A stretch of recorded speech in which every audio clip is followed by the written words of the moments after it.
A ruthless billionaire saw his maid's quiet daughter shadow his son day after day, and what he discovered would not only save his family, but shatter his entire world. In a mansion where every corner was watched by cameras and every shadow was scrutinized by trained professionals, the greatest threat was not the one trying to get in, but the one who was already there, and the only person who could see it was a 10-year-old girl that nobody ever noticed. How could a child, armed with nothing but a sketchbook and old memories, unravel a conspiracy that baffled the world's most elite security experts? And what happens when a man who believes money can buy anything is forced to admit that the one thing he truly needed, wisdom, was right in front of him all along, living in the servants' quarters? Just before we dive in, let us know in the comments where you're watching from today. We love seeing how far these stories reach. And make sure you're subscribed so you don't miss tomorrow's special video. Now let's jump back in. Enjoy the story. Alastair Sterling was a man who measured his life in ounces of gold and acres of influence. His world was a fortress built of stock portfolios and steel and glass towers that clawed at the New York skyline. He commanded armies of lawyers, legions of traders, and a personal security detail that rivaled a small nation's military. Yet, for all his power, for all his meticulously curated control, a gnawing, acidic fear had taken root in his soul. The fear was for his son, Leo. It wasn't a fear of kidnappers demanding ransom. That was a simple transaction he could understand and resolve. This was something different. It was insidious, a poison seeping through the cracks of his impenetrable fortress. It had started subtly. A single, perfect black feather left on Leo's windowsill, on the third floor, with no trees nearby. Then, a week later, a child's rhyme, written in chalk on the private tennis court, a rhyme Leo's deceased mother used to sing to him, a rhyme no one outside their small, broken family should have known. His head of security, Marcus Thorne, a man with a jaw carved from granite and a resume forged in the fires of international espionage, had dismissed them as pranks, perhaps by a disgruntled former staff member. Alastair had wanted to believe him. He paid Thorne a fortune for peace of mind, and that peace was fraying at the edges. Then the incidents escalated. Leo's favorite toy soldier, a vintage piece given to him by his grandfather, vanished from his locked bedroom and reappeared on the diving board of the indoor pool, as if poised to jump. A security review of the 174 cameras on the estate yielded nothing. No unauthorized entry, no glitches in the system, no blind spots. It was as if a ghost haunted the Sterling mansion, a ghost whose sole purpose was to torment a grieving child and his powerful father.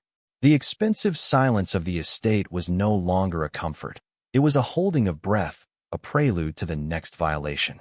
Alastair Sterling, the man who could bend global markets to his will, felt utterly, terrifyingly helpless. His son, a bright but fragile 8-year-old, had started having nightmares. He stopped wanting to play in the gardens. His laughter, once the only melody that filled the cavernous home, now a rare and precious sound. In the periphery of this silent, high-stakes war moved Isabella and her daughter, Maya.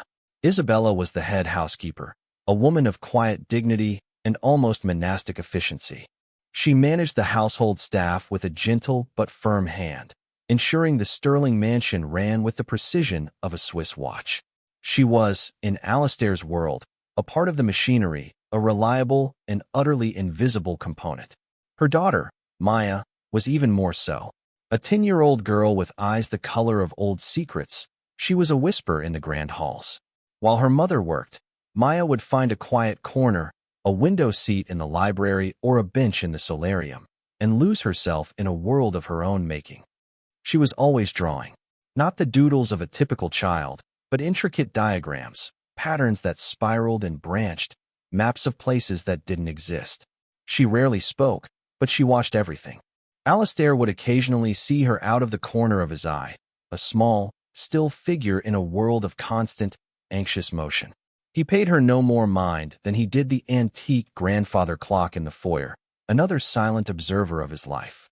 He saw a shy, unassuming child. He did not see the mind behind her eyes, a mind honed by a legacy he could never comprehend. Maya's great-grandfather, a man she only knew through stories and a worn, leather-bound journal, had been a cryptographer and strategist during the war. He wasn't a soldier who fought with a weapon, but a man who fought with patterns. Everything has a rhythm, Mija, her mother would say, quoting him. People, machines, the wind. If you are quiet enough, you can see the music they make. Your great-grandfather could see the music of armies before they even moved. Maya inherited that gift.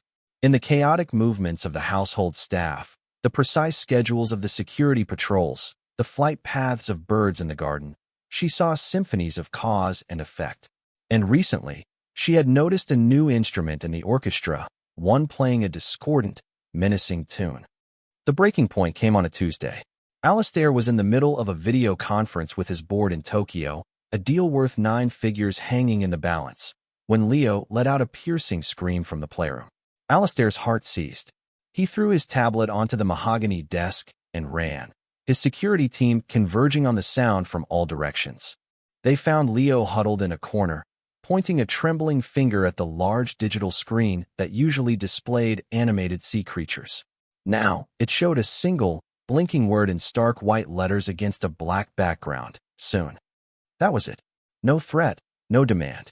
Just a promise. The technician swore it was impossible.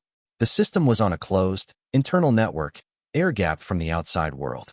It couldn't be hacked. Yet the proof was there, burning itself onto Alistair's retinas. The illusion of control was shattered. He was not in a fortress. He was in a cage with his son, and the predator was already inside. He called an emergency meeting in the grand study.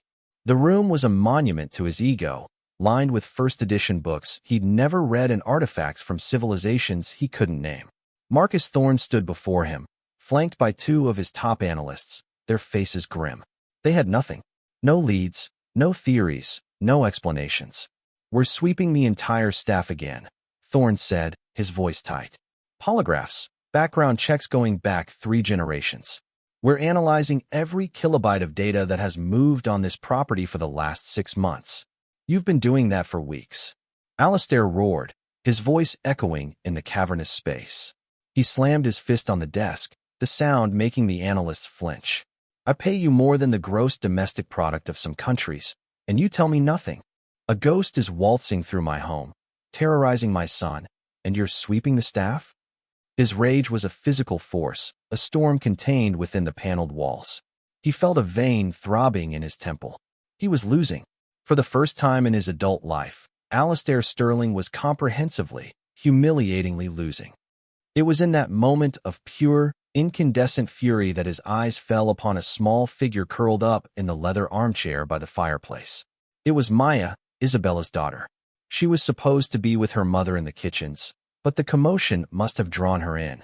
She sat there, a large sketchbook open on her lap, seemingly oblivious to the tempest in the room. Her pencil moved with a calm, steady rhythm across the page. The sight of her placid detachment in the face of his personal apocalypse was like a lit match to gasoline.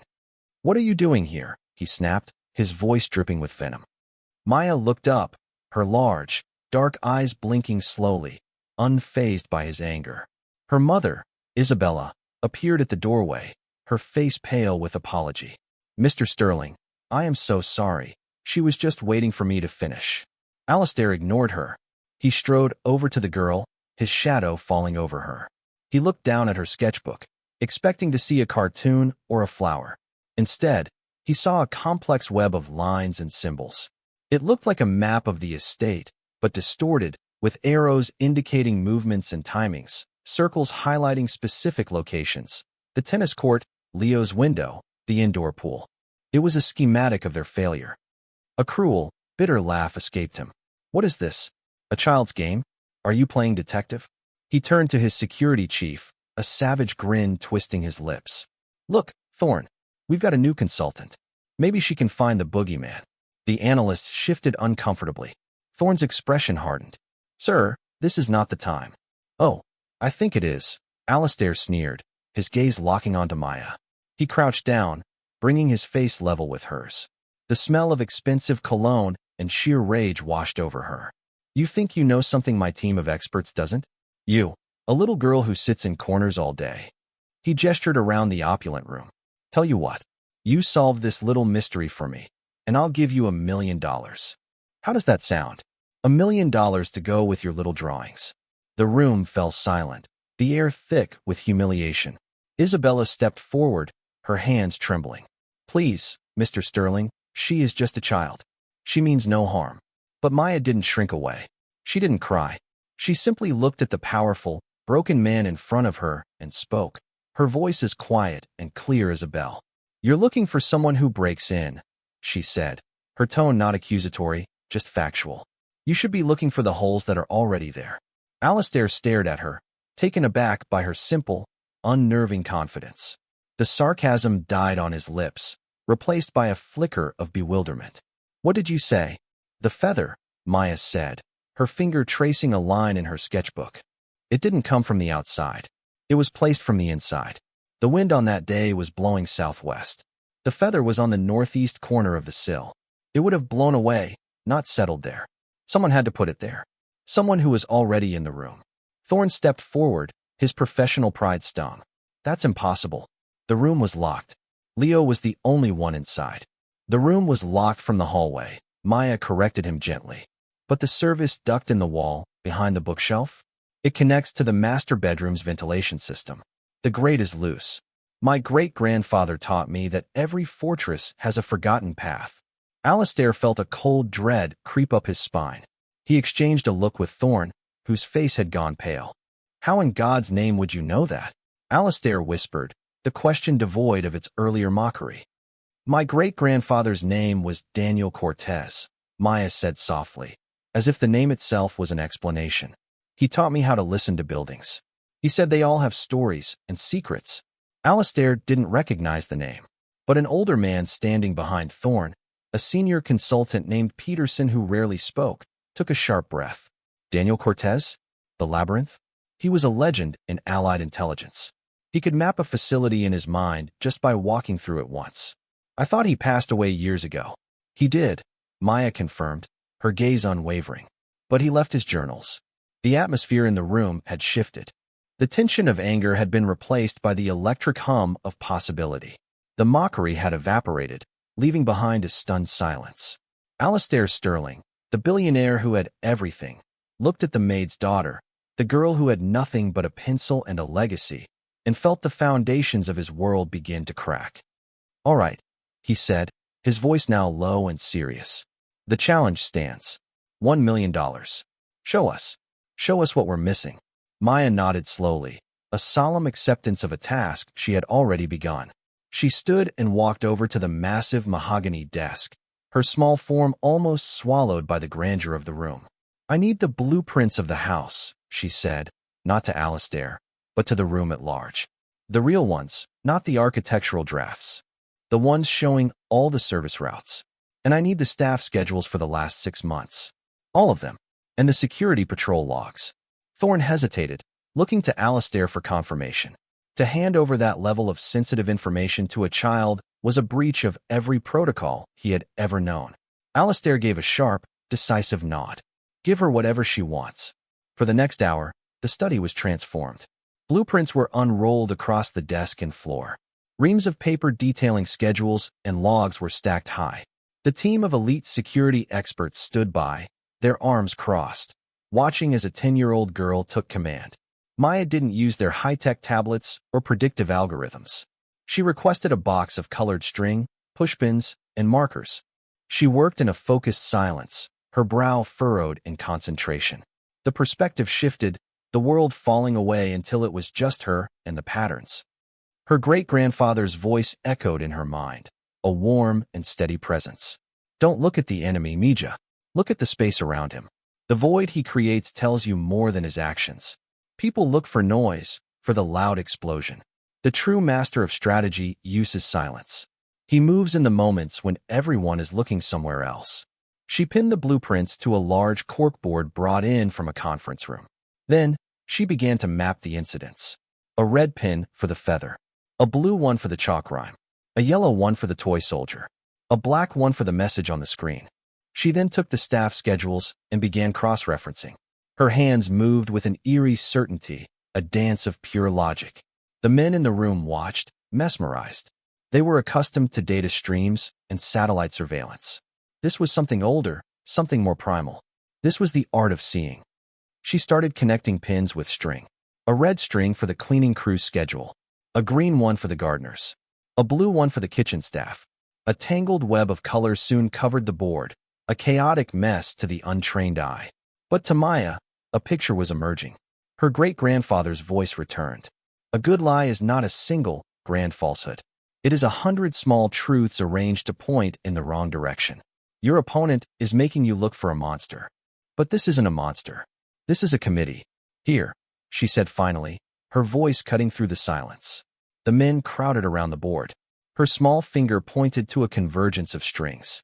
Every incident happened on a Tuesday or a Thursday afternoon, between 2 and 4 in the afternoon. We knew that, Thorne said, a hint of defensiveness in his tone. That's when Leo has his private tutoring. Yes, Meyer agreed. It is when the house is quietest. But it's also the only time when two specific schedules overlap. She traced a green string and a gray string. The landscaping team is here on Tuesdays. The pool maintenance company is here on Thursdays. They are different companies, different people, but they use the same access road. And their presence creates a predictable blind spot. She explained it with a simplicity that was devastating. The security team, focused on external breaches and internal staff, had treated the outside contractors as a low-level, recurring factor, a known variable. They were scanned upon entry and exit, their vehicles checked. But Maya saw it differently. You watch them come in, and you watch them go out, she said. You don't watch them while they are here. They have legitimate reasons to be all over the property. The gardeners in the flower beds near the house. The pool technician in the basement with the pumps. They create noise. Distraction. She then pointed to another set of data, the logs for the internal staff. One person is always on duty during these times. But he is never near the location of the incident. He is always at the opposite end of the estate. Her finger landed on a name. Robert, the junior groundskeeper. Thorne scoffed. Robert? He's a kid. 19. Been with us for a year. His background is spotless. A spotless background just means you haven't been caught yet, Maya said, echoing another of her great-grandfather's maxims. He doesn't do anything. He just makes sure a certain door is unlocked for a few minutes, or that a supply closet is left open. He creates the path. She then pulled out her sketchbook and opened it to a new page. On it were detailed drawings of a man's face, sketched from different angles. It was one of the men from the landscaping company, a man with a distinctive scar above his left eyebrow. This man. He talks to Robert sometimes, by the west gate. He gives him a cigarette. But Robert doesn't smoke. He throws it away as soon as the man leaves. She had observed this small, seemingly insignificant detail weeks ago and filed it away. The man's name is Hector. He works for Green Pastures Landscaping. But I looked up the company. It was founded 6 months ago. Its parent company is a shell corporation owned by a holding firm based in the Cayman Islands. The room was utterly still. Peterson, the old consultant, was staring at Maya with something approaching reverence. Alistair felt as if the floor had dropped out from under him. He was a master of corporate warfare, of shell companies and hidden ownership. He was being dismantled by his own tactics. And the final piece, Maya said, her voice dropping to a near whisper. She pointed to the black pin, the one that marked the message on the playroom screen. That system is on a closed network. It can't be hacked from the outside. But the technician who installed it a year ago, he used to work for a company that was acquired by Sterling Industries. A hostile takeover. His name is Gavin. He now works for Crystal Clear Pools. He was here on Thursday. She connected the final dots with a black marker. It wasn't a single ghost. It was a network. A disillusioned technician with intimate knowledge of the home's electronics. A disgruntled landscaper acting as a go-between. A young, easily manipulated groundskeeper creating the openings.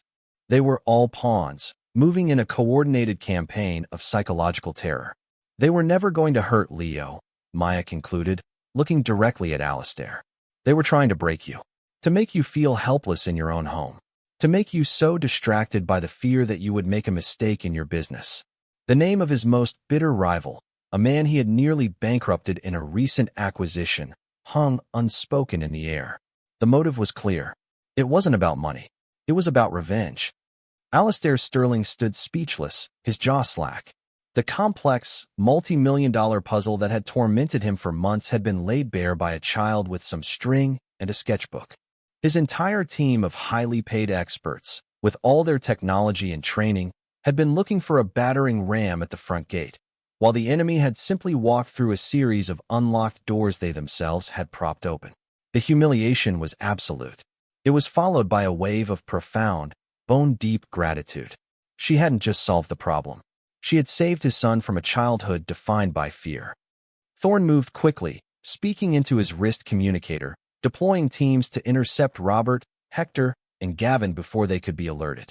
The machine of Sterling's power was now roaring back to life, but its direction had been set by a 10-year-old girl. Alistair walked over to Maya, who was now quietly putting her pencils back in their case. He knelt before her, not as a billionaire to a maid's daughter, but as a father to the person who had protected his child. The arrogance was gone from his eyes, replaced by a raw, humbled awe. I don't know what to say, he stammered. Thank you feels inadequate. He then looked at Isabella, who stood by the door, tears streaming down her face. Your daughter is a genius, Isabella. A true prodigy. He stood up, his posture different, less imperious, more grounded. The $1 million is hers, of course. It will be put into a trust. But that's not enough. He turned to face them both. I am a fool, he said, the admission costing his pride more than any financial loss ever could. I have been surrounded by wealth, and I never saw the real treasure in this house. Isabella, I'm promoting you. Effective immediately, you are the director of estates. You will oversee the logistics and household management of all my properties. Your insight, your integrity. It's clear where Maya gets it from. Your salary will befit your new position, and you will no longer live in the staff quarters. I'm buying the house next door for you. It's yours. No mortgage, no strings. He then looked back at Maya. And you will have the best education money can buy. Any school, any university, anywhere in the world. I'll fund a foundation in your great-grandfather's name, dedicated to strategic thinking for young people. You will never have to want for anything. But more than that, he said, his voice cracking with emotion, I want you to teach me. Teach me how to see. 1 year later, the Sterling mansion was a different place. The oppressive tension was gone, replaced by the sounds of Leo's laughter echoing through the halls once more. He and Maya were now inseparable friends, often found playing games of strategy in the garden, their bond forged in the crucible of a silent threat. Isabella was no longer a housekeeper, but a formidable executive, respected for her sharp mind and calm demeanor. She had transformed the management of Alistair's properties, bringing an efficiency and humanity they had always lacked. Alistair Sterling was a changed man. He was still a titan of industry, but the hard, arrogant shell had been stripped away, revealing a man who now valued wisdom over wealth and loyalty over leverage. He spent less time in the boardroom and more time at home. Most evenings, he could be found in the study, not barking orders, but sitting across a chessboard from Maya. She was teaching him the game. But more than that, she was teaching him the lessons of her great-grandfather, that the greatest power lies not in the pieces you command, but in your ability to understand the whole board. He was still learning, but for the first time in his life, he felt like he was finally winning the game that truly mattered. And that's where we'll end the story for now. Whenever I share one of these, I hope it gives you a chance to step out of the everyday and just drift for a bit. I'd love to know what you were doing while listening. Maybe relaxing after work, on a late-night drive, or just winding down. Drop a line in the comments. I really do read them all. And if you want to make sure we cross paths again, hitting like and subscribing makes a huge difference.